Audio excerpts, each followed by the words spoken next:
Buenas noches, igreja. Boa noite. Que alegria estar aqui. Obrigado pelo convite, pastor. Confesso, antes da gente começar a palavra, confesso que essa foi a mais difícil, assim, de preparar. Porque, bom, vocês vão entender por quê durante a palavra, mas eu já vou adiantar que o que eu vou falar aqui hoje, graças a Deus, é o Espírito Santo que vai falar, porque eu não tenho moral nenhuma para falar o que eu vou falar hoje. E essa palavra começou a transformar o meu coração de novo, então o que eu espero é só que vocês estejam de coração aberto para o que Jesus vai falar aqui hoje, tá bom? Então, nós vamos lá para João 13, por favor, se você quiser acompanhar comigo. Eu não vou falar o versículo ainda, enquanto você abre em João 13, eu vou falar uma coisa aqui que parece óbvia, mas vocês vão entender no final da palavra por que eu vou falar isso.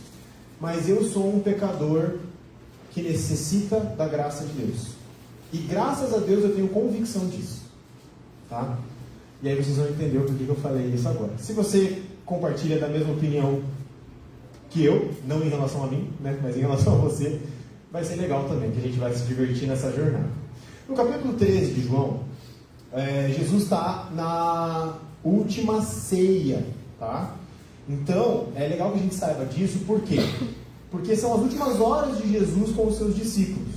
Então, tudo que acontece aqui, a gente tem que dar a devida importância, tá? Jesus nunca falou nada em vão, ele nunca fez nada em vão, tá? Isso é óbvio. Mas nas últimas horas, a gente tem que dar o peso do que ele falou. Porque se ele deixou algumas coisas para falar só para o finalzinho da passagem dele aqui com os discípulos, é porque os discípulos talvez estivessem um pouquinho mais preparados para escutar, e talvez seja um momento que a gente tenha que reconhecer o peso dessas palavras para os discípulos. Então, ao longo de João 13 aqui, que João vai relatar também essa ceia, acho que tem 13, 14, 15 também, tem, por exemplo, o lava-pés. Né? Todo mundo sabe o que é o lava-pés, quando Jesus lava os pés dos discípulos. Um momento maravilhoso que ensina sobre a humildade de Cristo, que nós ficamos constrangidos, e não é sobre isso que nós vamos falar hoje.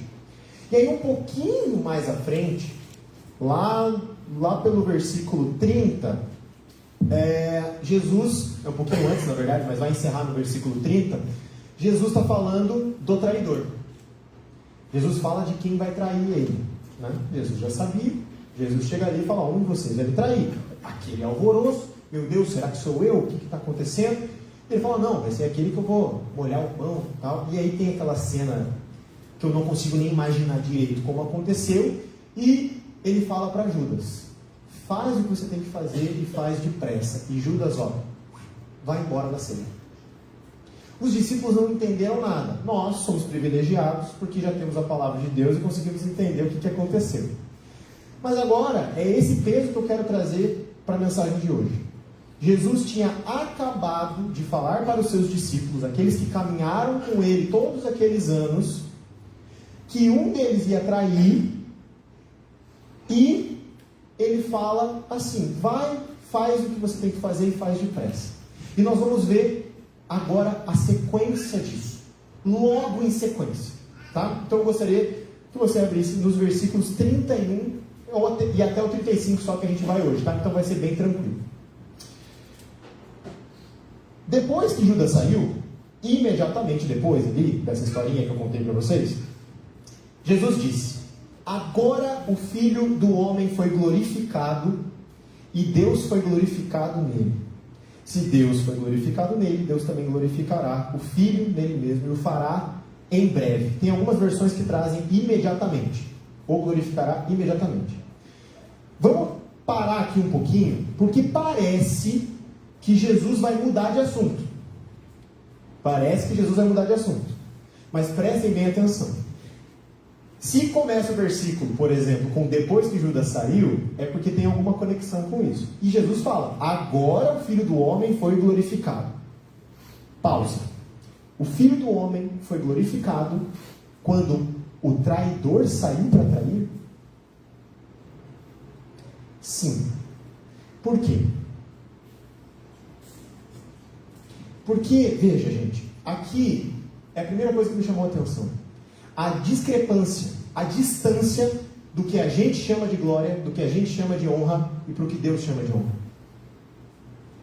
Quando Judas foi trair Jesus, ele fez as suas articulações com os líderes daquela época, tanto com os líderes religiosos que queriam que Jesus fosse preso e morto, quanto com os romanos, correto? Então, quando Judas chegou lá para eles, naquele momento, vamos pegar a cena que está acontecendo por trás das cortinas, e falou: olha, eu sei onde Jesus está, eu estou pronto para entregar ele. Ele já me liberou, então eu vim aqui entregar ele. Judas, naquele momento, foi um homem que foi honrado por aquelas pessoas. Já conseguiram imaginar isso? Porque o que aquelas pessoas queriam? Pegar Jesus. Teve um homem que entregou para eles. Beleza, teve acordo, teve 30 moedas. Mas Judas, ele chegou lá, provavelmente, aqueles líderes chegaram e falaram: graças a Deus, ainda em nome de Deus, né? Graças a Deus, vamos poder pegar esse homem que fica blasfemando em nome de Deus, e quem resolveu o nosso problema foi esse cara chamado Judas.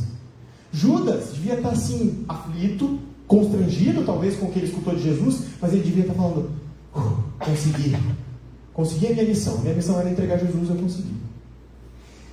E agora do outro lado da moeda está Jesus sendo traído, falando: agora o Filho do Homem foi glorificado.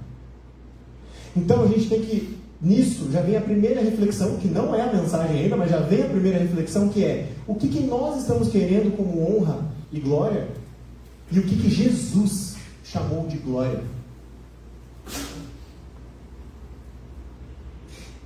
E aí ele continua, e é aqui que eu quero a atenção de vocês de verdade. No versículo 33, ele fala assim: meus filhinhos, que lindo, estarei com vocês um pouco mais, vocês procurarão por mim, e, como eu disse aos judeus, agora digo a vocês: para onde eu vou, vocês não podem ir.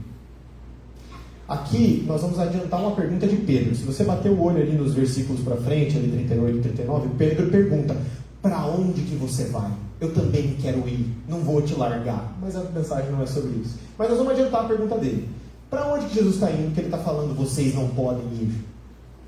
Como assim vocês não podem ir? Se eu estou caminhando com você, Jesus, tem 3 anos, sei lá, 4 anos, e eu fui para todos os lugares com você, já passei por coisas absurdas que eu nunca ia imaginar, vi milagres, vi perseguição, já tentaram me apedrejar, e agora você está falando que você vai para um lugar que eu posso ir? Para onde que Jesus estava indo aqui, pessoal? Dentro desse contexto que a gente acabou de falar, para onde que Jesus estava indo? Para a cruz.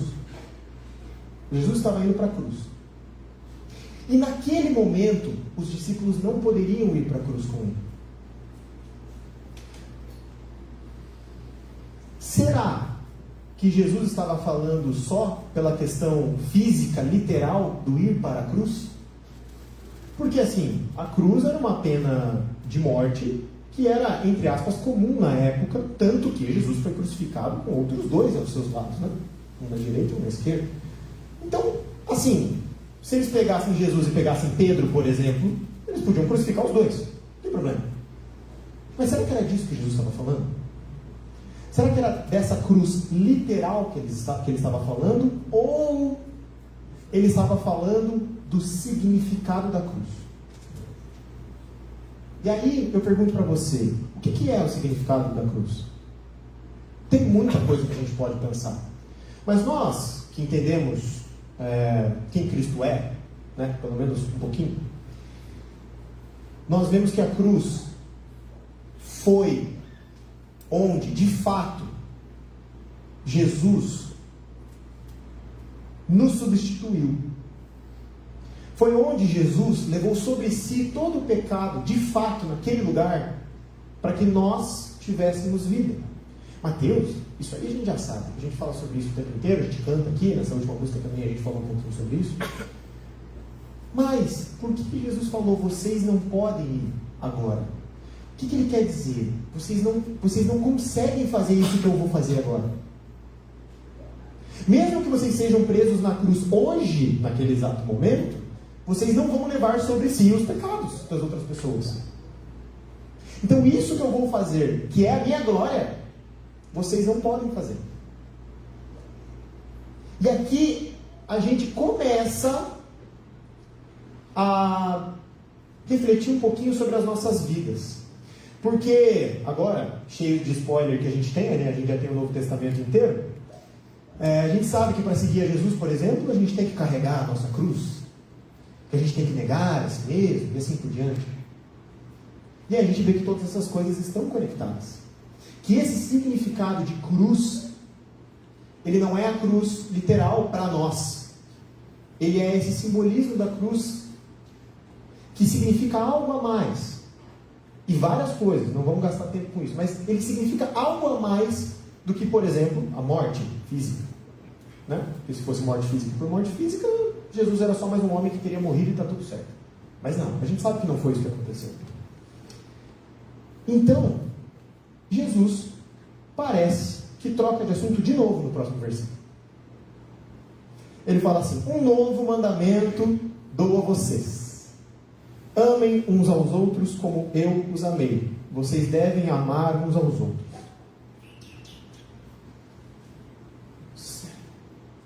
Parece que ele trocou de assunto de novo.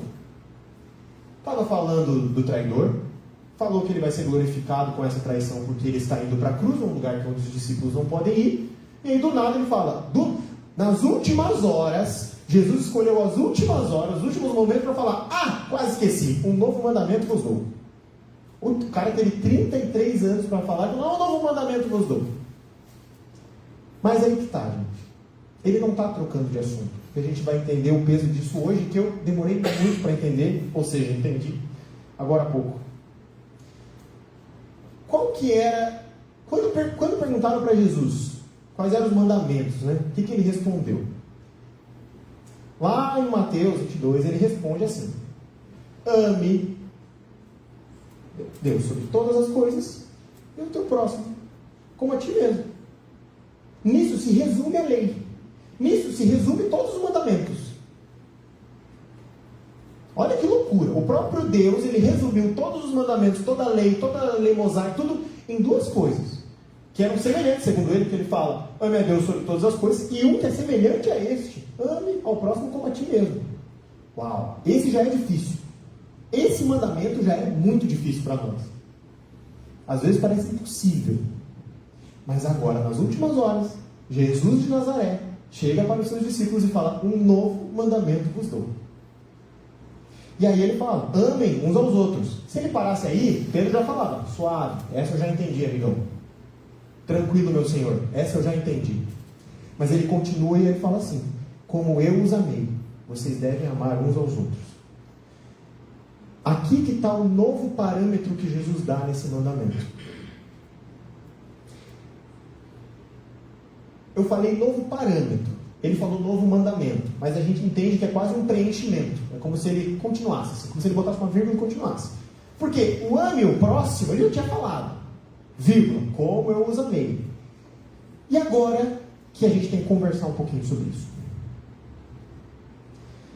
Tem uma coisa, gente, que nós seres humanos somos viciados em fazer, que é olhar para nós mesmos.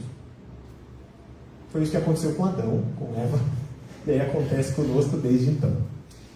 Tudo, seja de bom, seja de ruim, na nossa visão, ou na visão de Deus, nós olhamos para nós. Primeiro eu quero saber o que eu estou fazendo, para depois saber se o Rita está bem. E aí quando Jesus fala isso, e agora eu vou trazer para o nosso contexto mesmo, quando Jesus fala isso para nós, um novo mandamento eu te dou, Mateus: ame o teu próximo, ame o outro, como eu te amei.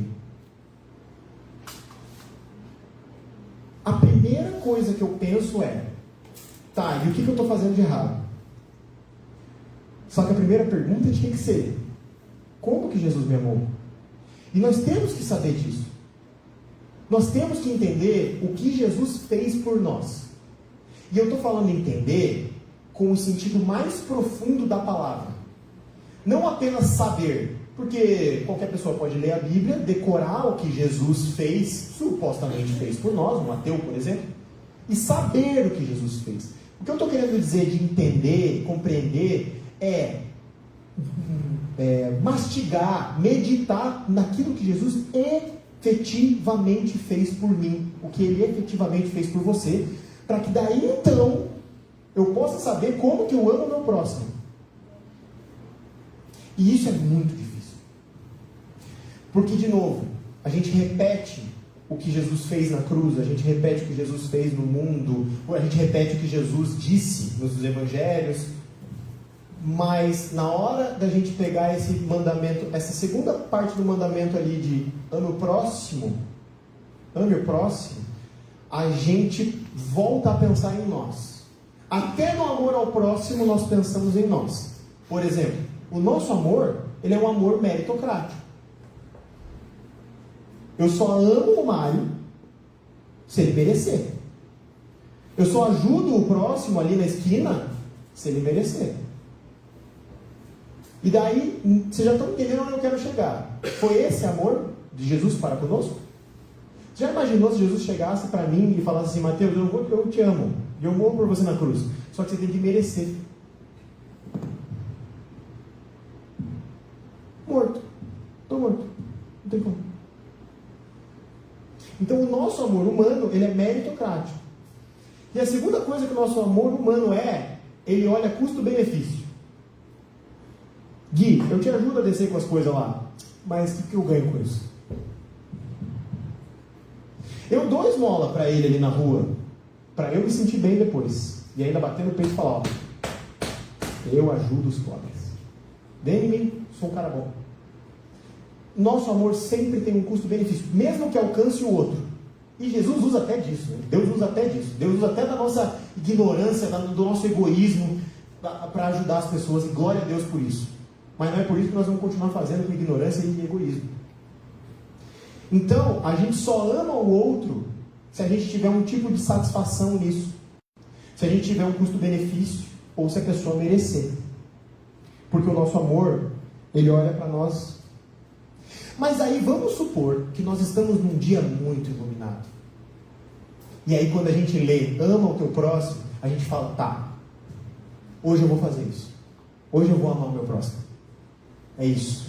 Hoje eu estou dedicado a obedecer Jesus. Eu vou amar as pessoas do meu trabalho, do meu colégio, da minha família. Eu vou amar as pessoas que eu encontrar hoje. Hoje eu estou... Daí quais são as primeiras coisas que a gente pensa?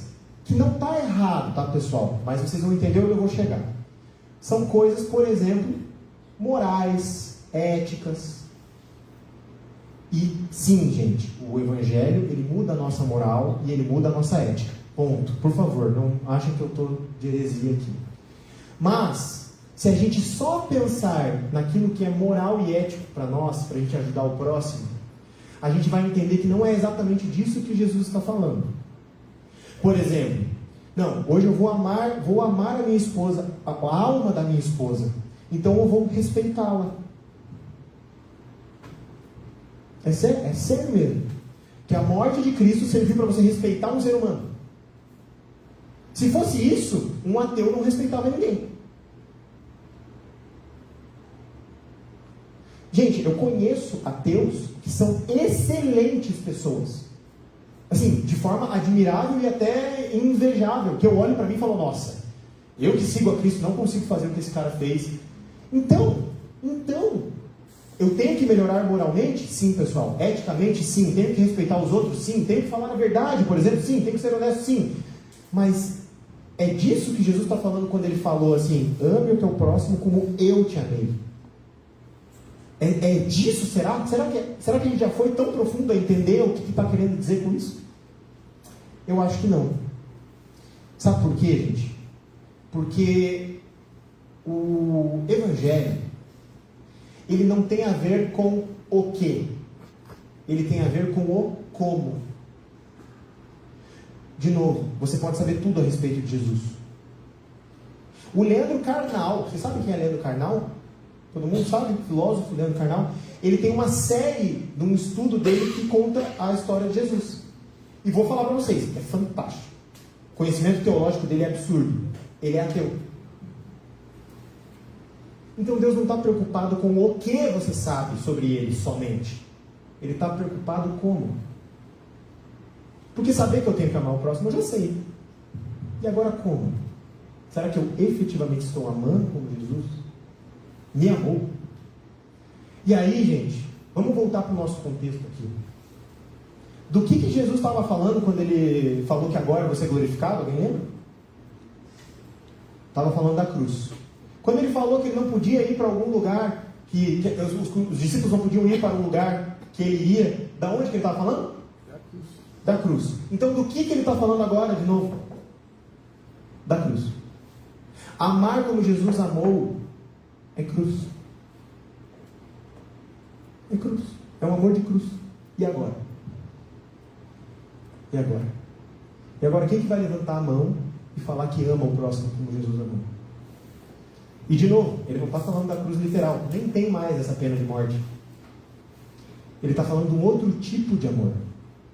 Que transpassa a moral. Ele tem moral? Tem. Ele tem verdade? Tem. Ele tem ética? Tem. Ele tem respeito? Tem. Mas ele transpassa isso. É um amor, gente,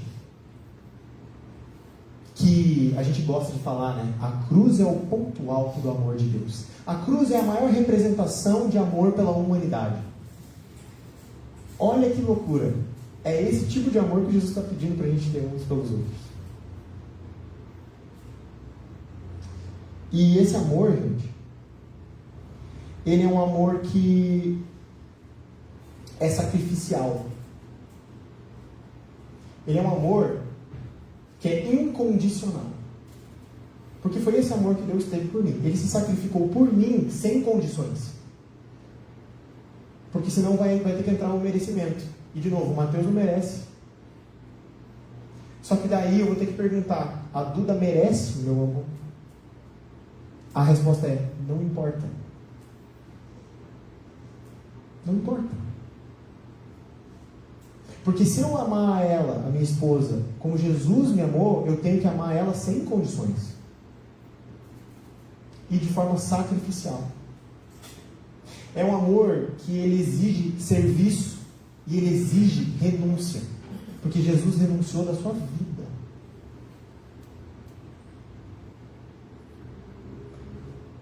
Um pouquinho mais à frente, lá em João 15, mas não precisa abrir, ele fala de novo sobre isso e ele fala assim: o meu mandamento é este: amem-se uns aos outros como eu os amei,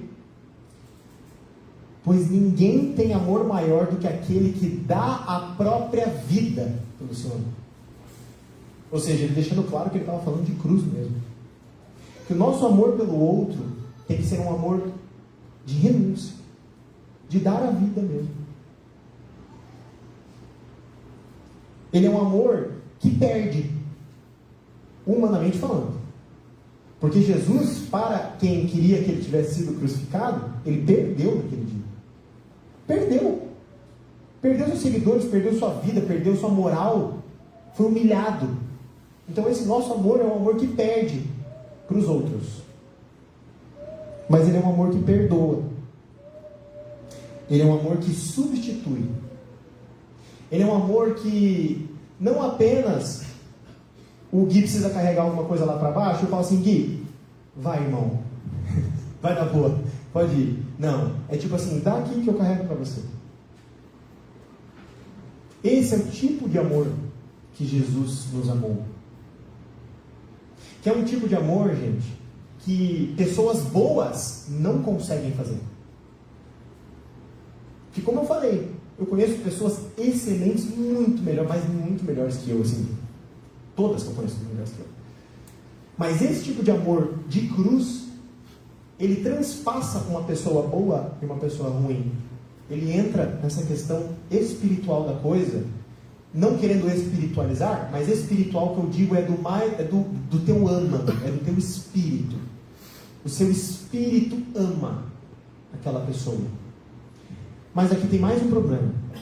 Eu dei os exemplos, por exemplo, com a minha esposa, né? Que eu tenho que amar a minha esposa, amar o Gui, que é meu amigo, que é meu irmão aqui, o Ita, que é meu irmão, que nós conversamos. Só que agora,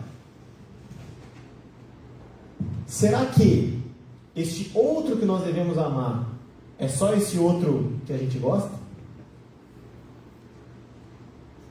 E aí, já fizeram essa pergunta para Jesus. Que quando ele fala que para o mandamento era amar Deus sobre todas as coisas e amar o próximo como a ti mesmo, perguntaram para ele, mas quem é o próximo? Vocês lembram da historinha que ele contou? Ele contou a historinha do bom samaritano. Não vou precisar ler, mas a questão é, a gente não dá a devida importância para o que significava samaritano naquela época. A gente acha que é só uma pessoa que é de outra religião, que a gente não gosta muito, que a gente não vai com a cara, que a gente torce contra. Não. Era um problema racial, cultural, histórico, religioso tão complexo que fazia as pessoas trocarem o lado da rua para andar. Cuspiam na cara deles. É esse nível de ódio e repulsa e rejeição que um judeu tinha para com o samaritano, e o samaritano para com o judeu. Então, quando Jesus fala que o próximo era, né, que ele pergunta, quem é o próximo desse que foi ajudado? Eles respondem, aquele que ajudou, né? Quem era o bom samaritano. Jesus está falando que o outro não é o outro que nós queremos que seja. É o outro. É aquele que discorda da gente. É aquele que a gente discorda dele. É aquele que a gente nem gosta. É aquele que a gente critica. É aquele que a gente olha as atitudes e fala assim, meu Deus, que pessoa horrível. Esse também é o outro. Porque quando Jesus morreu naquela cruz, ele não estava na cruz, aí tirou um braço e falou, não, é por você, você, não, você não precisa vir, você, não, esse aqui eu já... Não foi isso que ele fez. Ele levou sobre si os pecados do mundo, de pessoas que odiavam, de pessoas que cuspiram nele, de pessoas que mataram ele, e de pessoas que traíram ele, como Pedro, que traiu ele naquela noite lá. Jesus morreu por ele. Esse é o tipo de amor de Jesus e o nosso amor. O nosso amor continua com meritocracia, com benefícios. E aí, João, que está citando essas palavras de Jesus, lá na sua primeira carta, ele fala bastante sobre amor, né? Ele é o discípulo do amor. Ele fala assim, amados, amemos uns aos outros. Ó, ele repetindo aquilo que ele escutou de Jesus. Pois o amor procede de Deus. Aquele que ama é nascido de Deus e conhece a Deus. Quem não ama, não conhece a Deus. Porque Deus é amor. Jesus não apenas nos amou de uma maneira, mas ele foi o próprio amor entregue por nós. Por isso que nós voltamos ao ponto da cruz. O nosso amor uns pelos outros é um amor que faz, que tem atitude, que corre atrás e se dá. É por inteiro. Não tem como você amar uma pessoa um pouquinho. Não, vou ajudar só um pouquinho. Mas Jesus não teve essa. Ele teve que se entregar por inteiro. E é disso que nós estamos falando aqui. Mas o texto não terminou. Nós temos o último versículo, para eu terminar. Deste modo. Que modo, gente? Amando aos outros como eu vos amei. Olha que loucura. Deste modo, todos saberão que são meus discípulos. Todos. E aí, quando a gente chega em ambientes como esse, que são ambientes religiosos e está tudo certo, a gente pergunta e fala o que nos diferencia das pessoas como crentes. É o nosso púlpito? É o nosso pastor Jairo? É porque a gente tem slide? É porque nossos músicos são maravilhosos? É porque a gente levanta a mão e fala aleluia! E as outras religiões não fazem isso? Ou é porque a gente é certinho no trabalho? Não, eu sou crente porque eu não tem corrupção comigo. É por isso que eu sou crente. Gente, continuem sem ser corruptos, tá? Não é isso que eu estou falando. Não, eu sou crente porque eu não minto. Perfeito, gente, continua não mentindo. Mas qual é o parâmetro que Jesus está colocando aqui que nós seremos reconhecidos? O amor. Então, se nós somos crentes, somos cristãos, todos certinhos, nossa, que maravilha! Seguimos à risca todo o Novo Testamento, com o Antigo Testamento, com o entendimento teológico, vou ao EBD, sirvo na igreja, cuido das crianças, toco aqui no louvor, e ainda faço evangelismo na rua, não minto, não falo palavrão, olha que loucura, vejo o jogo do Flamengo sem falar palavrão, que é um absurdo. Eu faço tudo isso. Sem o amor, você não é um discípulo de Jesus. E não sou eu que estou falando. É o próprio Jesus que está falando. E é por isso que eu falei no começo que o que eu ia falar hoje eu não tenho moral para falar. É porque eu faço tanta coisa na minha vida sem amor. E eu faço certo. Mas eu faço sem amor. E eu não posso mais fazer isso. Eu não posso mais fazer isso. Jesus, gente, ele olha o coração. Ele não olha a parte exterior. A professora Tati falou sobre isso no EBD, para quem veio. Não adianta você fazer todos os ritos que a tua religião te pede. Não adianta você vestir a roupa que a tua religião te pede. Se você não tem amor, você não é discípulo de Jesus. E ponto final, porque foi ele que falou isso. Mas aqui está a grande graça de Jesus Cristo. Até para nós, podres, miseráveis, Jesus abriu os braços e falou: pode vir, pecador miserável. Se você crer em mim, você tem vida eterna, porque eu cubro os teus pecados, os seus erros, a tua falta de amor, o teu egoísmo. Eu cubro tudo isso. Foi isso que Jesus fez. E aí a pergunta que eu tenho que fazer é: eu estou pronto para abrir os braços para um pecador miserável que vier me procurar? Eu estou pronto para abrir os braços para uma pessoa que eu discordo em tudo que ela faz na vida e abrir os braços e falar: tá, pode vir. Pode vir. Eu vou ser visto aqui, abraçado com você, mas eu não tenho vergonha. Porque Jesus não teve vergonha. Quando Jesus sentou com pecadores, publicanos, prostitutos, ele não teve vergonha, porque ele estava amando aquelas pessoas e sabendo que a vida eterna estava sendo enxertada no coração daquelas pessoas. Mas nós conseguimos amar desse jeito? Nós precisamos amar desse jeito. Por quê? Porque Jesus já nos amou. Porque Jesus já nos resgatou. Isso já aconteceu. E isso é motivo de alegria, muita alegria. Muita. Todos os dias, lembrem todos os dias que Jesus já tirou vocês do pecado. E aí ele dá um novo mandamento. Agora ame o próximo como eu amei. Porque é no amor que as pessoas vão reconhecer o meu nome. Não é por legalismo. Não é por religiosidade. Não é por farisaísmo ou pastores que querem passar a mão nos fiéis. Não é pelas coisas que a gente fica vendo na mídia, do que acontece na igreja católica, igreja evangélica. Não é por isso que nós seremos reconhecidos e não é por isso que Jesus será reconhecido. É pelo amor.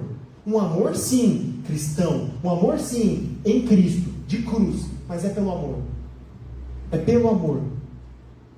A gente tem que entender isso, porque o nosso mundo hoje, gente, esse mundo terrível de rede social, ele espalha muito ódio já.